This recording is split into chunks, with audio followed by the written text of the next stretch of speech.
Gonna leave these ones not riveted because I believe the quarter panel gets riveted onto the sub rail. So it's three pieces. You got the quarter panel, the sub rail, and then you got the cross brace riveted in there, as far as I understand. But I'm gonna find out.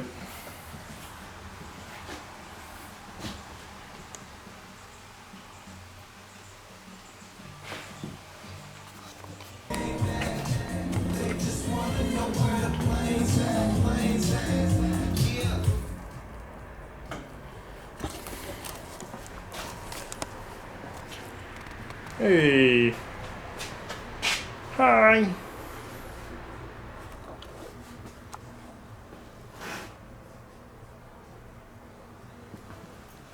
I'm almost out of memory.